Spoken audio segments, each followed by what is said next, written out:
Hey brothers and sisters, this is Brother Hancock here. What I want to do with you right now is kind of go over the case study and that project. I will also do a video on the topic presentation coming through, but the case study I want to get to right now just so we understand what's going on. So as you kind of go into the case study section, you'll have the case study instructions. As you scroll down here, the first thing you need to do is you need to be signed up for a group. Now, I just went through and put you into groups via the iLearn3. And so if you go to the case study sign up, it will come right here and it will post you to this Google Doc right here. And as you can see, we have a lot of people that have already signed up. I do have some that have not signed up at all, so we need to sign up by the 19th, which is Monday. So make sure you get that done and signed up for. So that is your first step of what you need to do. Next off is you'll have your groups.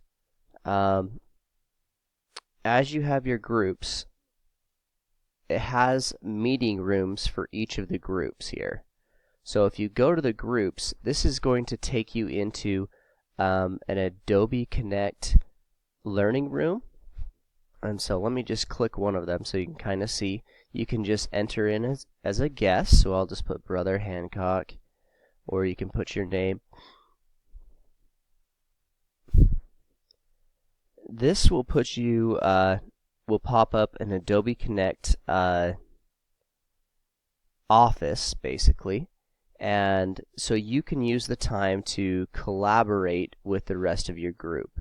You are all presenters here, and so you can be able to share documents, coordinate in that kind of fashion as you go through Adobe Connect. And you can see where you can chat.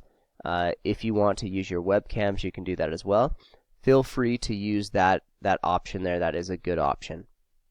So depending on what group you are in, will correlate with what thing. So if you see right down here, I have the groups. We have group 1, group 2. So just kind of use that meeting room so you don't mess up somebody else's meeting that's going to be going on. The next thing that you need to do on your step 2 is coordinate with your team. So on the sign up list, I did have all the emails. So probably during email, you can collaborate during email as well. You also have the case study due dates. I put those on the calendar.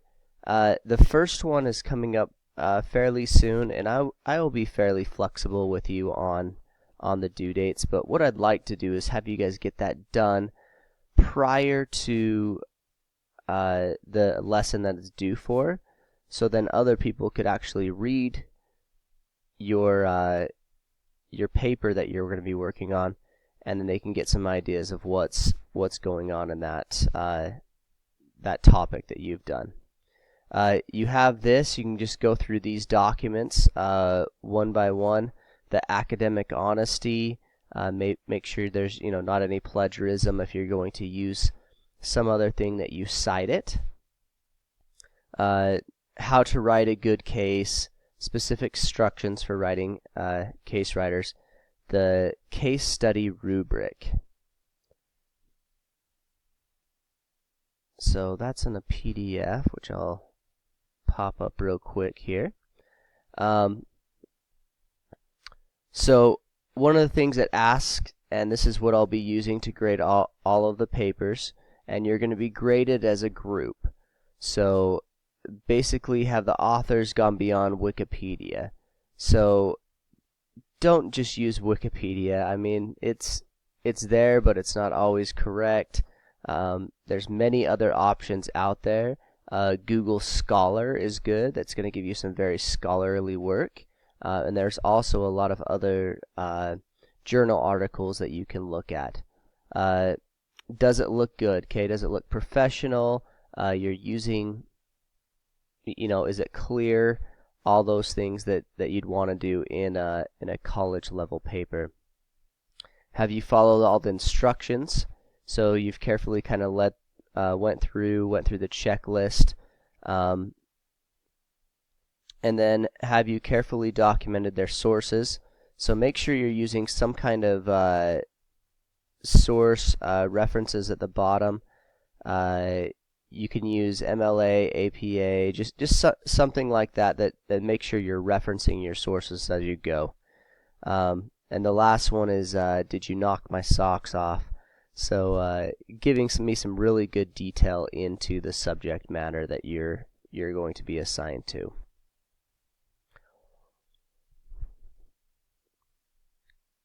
So you come up right here, you have your rubric, your self-evaluation, right?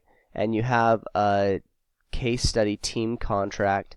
This is basically saying as you go into it, once you do it, that yeah, you have looked at all these documents, you're going to follow the rules and going to do those things that you're supposed to do. Now, as you're drafting, revising, and editing, you'd probably want to use some sort of collaboration tool. Sometimes you can use Dropbox, that's okay. I like to use just a Google Doc, so if even just one of you have a Google Drive that you can use, you can just go to Gmail, make a free account. Go into Google Drive, you can make new, and just make a Google document. And then you can just title it, case study. And then you can have a whole bunch of people write on here at the same time. So the biggest thing that you need to do is you need to make to share, and then you can go to advanced settings, and you can actually put up there. I would go and I just put in everybody's email address. Make sure you say can edit, and as they can edit, then you can go through and you can each put in your different spots, and you can collaborate in that manner. So that's what I would do as I'm going through with my group and doing it. Last thing that you will do, you'll go in, you'll submit the case study to me, and complete the team evaluation. So just be honest. If you did your work that you were supposed to do, you know if you did that or not, and just be fair and honest as you kind of go through it and put forth the effort that you need to do. And then you'll submit the case study, and then I will grade it according to the rubric. And I will be posting these to the iLearn3 for the other class members to see. The reason that I'm going to do that is so then they can go and they can look at it and see what they need to do if they haven't done their paper yet, and it also helps them as they're learning more about Pakistan and the aspects of that. So that is all I have here. Now, I have got a lot of comments on what about the Futures project. So you're in groups right now, and the Future project actually goes for groups as well. So what I wanted you to do, after that I'm going to send out another thing. So this group that you're doing this with, you'll collaborate with your group, and you're going to be doing a modified version of the Futures project based upon your topic that you're doing here. So I will come out further with that and let you know how that's going. I want that to be ran. But I figured you can do the same topic, so you don't have to do as much research, and that will save you guys some time on that aspect of the assignment. So if you do have any questions, please feel free to email me, hancockz@byui.edu. So hopefully this helps get you through what you need to do for the case study.